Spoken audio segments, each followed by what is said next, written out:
Central bankers have just reignited their war against Bitcoin, with both the European Central Bank and the Federal Reserve releasing papers this week with extremely hostile and aggressive rhetoric. The then they fight you stage is most definitely here, folks. In this video, I'll unpack both papers and why I believe they reveal extreme and pathetic weakness on behalf of central banks. It's a fray! Plus, we take a look at Michael Saylor's controversial takes on Bitcoin self-custody and government seizure, as well as Paul Tudor Jones announcing on CNBC this morning that nothing stops this inflation train, and that's why he's long gold and Bitcoin. Could this last-ditch effort to demonize Bitcoin be backfiring on the central banks? What a start to the week, as not one but two incendiary papers were released by the two largest central banks on the planet. First, the ECB, or the European Central Bank, put out this pathetic paper titled The Distributional Consequences of Bitcoin, which some have stated is an all-out declaration of war against the technology. In the paper, the ECB makes the ridiculous claim that early Bitcoin adopters steal economic value from latecomers. It says, quote, "In absolute terms, early adopters exactly increase their real wealth and consumption at the expense of the real wealth and consumption of those who do not hold Bitcoin, or who invest in it only at a later stage. The new Lamborghini, Rolex, Villa, or equity portfolios by early Bitcoin investors do not stem from an increase in the economy's production potential. Rather, they are financed by diminishing consumption and wealth of those who initially do not hold Bitcoin. This redistribution of wealth and purchasing power is unlikely to occur without detrimental consequences for society. Even if the latecomers cannot attribute their loss of purchasing power, they will feel a malaise and frustration that will contribute further to an ever more split society." First, I gotta point out how fresh this is coming from a modern central bank. The ECB is performing some incredible psychological projection here. Because, as anyone who has gone down the what is money rabbit hole knows, the unequivocal kings of wealth redistribution, which has been causing detrimental consequences for the middle class and disenfranchised around the world, is central banks. They print money out of thin air and inflate assets like real estate and stocks, which benefit those already at the top at the expense of everyone else. The paper goes on to brazenly advocate for legislation against the technology, saying, quote, "Current non-holders should realize that they have compelling reasons to oppose Bitcoin and advocate for legislation against it, aiming to prevent Bitcoin prices from rising or to see Bitcoin disappear altogether. Latecomers and non-holders and their political representatives should emphasize that the idea of Bitcoin as an investment relies on redistribution at their expense. Failing to do so could skew election results in favor of politicians who advocate pro-Bitcoin policies, implying wealth redistribution and fueling the division of society." Again, total projection here. We all know the biggest division in society is class warfare, and nothing fuels this more than our corrupt monetary system based on debt and the power it puts into the hands of central planners to redistribute wealth to the top. This is definitely the most aggressive rhetoric we have ever seen from a legacy institution to date against Bitcoin. And it's really telling on how much they know it's a threat to the monopoly on power they hold through the creation of money. OG Bitcoiner Tur de Meester put it very well in this thread on X, saying, "In all the years I've been monitoring the Bitcoin space, this is by far the most aggressive paper to come from authorities. The gloves are off. It's clear that these central bank economists now see Bitcoin as an existential threat, to be attacked with any means possible. Many of us have warned that this was coming. Bitcoin is a major political fault line, both in national and international elections. Well, here it is. It means that us hodlers must take action to ensure that governments respect our basic right to hold property. And no, this won't be a war between haves and have-nots. Rather, this will be a historic clash between those who stand for the natural rights of the individual and those who clutch to the failed ideologies of collectivism and central planning."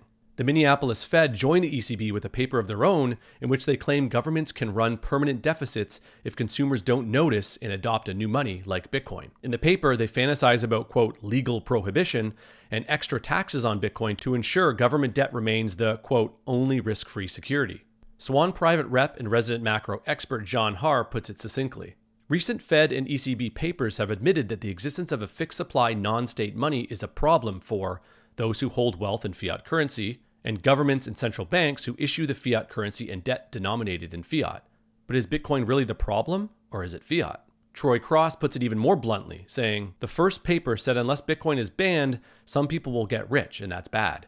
Second paper says if they ban Bitcoin, they'll be able to keep you poor forever, and that's good."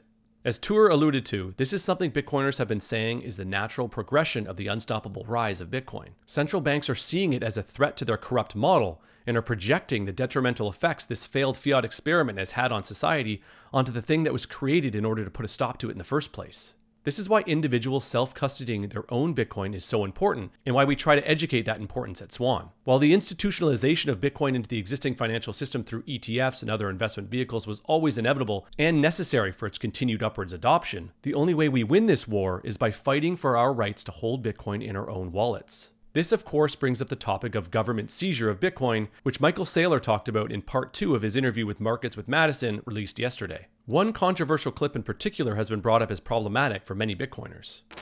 If there is more Bitcoins held with these third-party custodians, what risk does that pose, having greater supply held by fewer large institutions? Does that increase the risk of seizure and confiscation, like we've seen with gold? And is that not exactly what Bitcoiners don't want to happen? No, I think it's the opposite. I think that when the Bitcoin is held by a bunch of crypto anarchists who aren't regulated entities, who don't acknowledge government or don't acknowledge taxes or don't acknowledge reporting requirements, that increases the risk of seizure. If a country in desperation, if China knew that there were underground crypto traders with billions of dollars of Bitcoin in their midst that didn't pay taxes, the Chinese would probably try to shut that down, and that's what they do. So normally the risk is greater when they're unregulated private entities that are perceived to be holding the asset.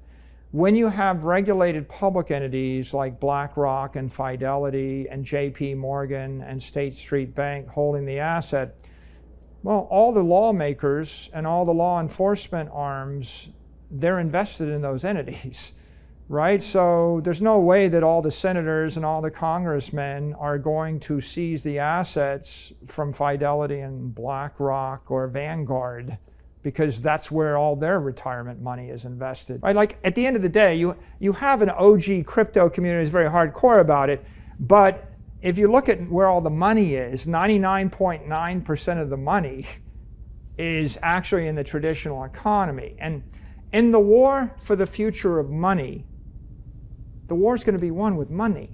If you consider the Great Depression, I mean, people thought that their gold was safe in banks until the Executive Order of 1933. So we're not entirely safe. I mean, I know that's kind of a wild thing to suggest may happen again, but history does repeat itself. So yeah, people's Bitcoin wouldn't be entirely safe. It's people say that, but mostly it's paranoid crypto anarchists that say that. Okay, because it's a myth and a trope that goes on over and over again. But first of all, he didn't really seize the gold. People voluntarily turned in the gold. They didn't go and kick in everybody's door, arrest them, shoot them, and take their gold. That never happened. First of all. He asked for it. Second of all, gold was the monetary asset backing the dollar. The dollar was literally $20, to the ounce of gold, right? And so the problem was the country was on the gold standard. And Franklin Delano Roosevelt wanted to devalue the dollar. He wanted to devalue the currency. He wanted to print more dollars. And so they had to actually do something so they could devalue the dollar. And the way they did it was put that executive order in place, and then they revalued the dollar to $34 per ounce, a devaluation. And now you have to ask yourself the question, is the United States on the Bitcoin standard? Maybe we will be soon. but the point really is we're not, right? It's totally not a reasonable comparison. So as I said, many Bitcoiners find problems with this, specifically the statements that undermines the importance of self-custody and the fear of government seizure as a view mostly held by paranoid crypto anarchists.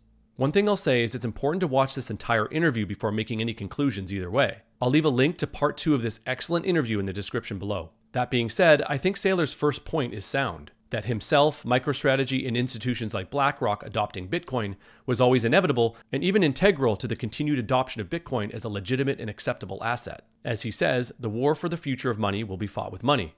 He's also right that the existence of these institutions being in Bitcoin make confiscation, seizure, and criminalization less likely. But one thing I wish he had said is that it is extremely important that we as Bitcoiners continue to educate about the importance of self-custody and the right for individuals to self-custody. Because without self-custody, Bitcoin is not peer-to-peer, permissionless, or censorship-resistant at all. And these attributes are necessary for it to have any value in the first place. I personally think Saylor is just recognizing his role in the adoption of Bitcoin. And his role is to make it a more legitimate and attractive asset for large institutions, billion and trillion-dollar companies, and even nation-states. But that's just my take. Let me know what you think Saylor's true intentions are in the comments below. Now, one more piece of news that I think really lands this plane is comments by legendary investor Paul Tudor Jones in a live interview on CNBC this morning. Given all of the things you're saying, are you off buying gold and Bitcoin and I think all roads lead to inflation. We're going to end up, but does all roads lead to inflation, therefore gold is a good investment? Is Bitcoin a good investment to you? I'm long gold. I'm long Bitcoin. I think commodities are so ridiculously underowned. So I'm long commodities. I think most young people find their inflation hedges via the NASDAQ. That's also been great. It's probably some combination. I probably have some basket of gold, Bitcoin, commodities, and NASDAQ, something like that. And I would own zero fixed income. If I had my cash, it'd be very short term. The playbook to get out of this, you see it in Japan right now. They have 2% inflation, 30 basis points overnight. They don't want to raise rates. The playbook to get out of this is that you inflate your way out. Jones is basically saying what many hard money advocates have been saying for a long time. The only way out of the fiat debt spiral is to inflate away the debt. He's basically saying what Lyn Alden has popularized. Nothing stops this train. Just take a look at this chart showing the staggering pace of new debt. It took 221 years to add the first 12 trillion in debt, but just 4 years from 2020 to today to add the next 12 trillion in debt. This is completely unsustainable. The central bankers are between a rock and a hard place. They either cut spending and risk a massive crash and correction in the economy, or they inflate away the debt with more printing. History shows that they will choose the latter, and that's why Paul Tudor Jones and many other smart investors are long gold, Bitcoin, and commodities, and short bonds. This is also exactly why we're seeing these central bank papers attacking Bitcoin. They see the writing on the wall. They know they're in trouble, and the only way they can resist it now is to deflect, project, and demonize Bitcoin as the reason we're in this mess instead of looking in the mirror. That's it for today. I would love to hear your thoughts, so please let it rip in the comments below. Don't forget to like the video and share it with friends and family, and of course, subscribe to the channel for more Bitcoin Signal. Thanks for watching, and remember, TikTok next block.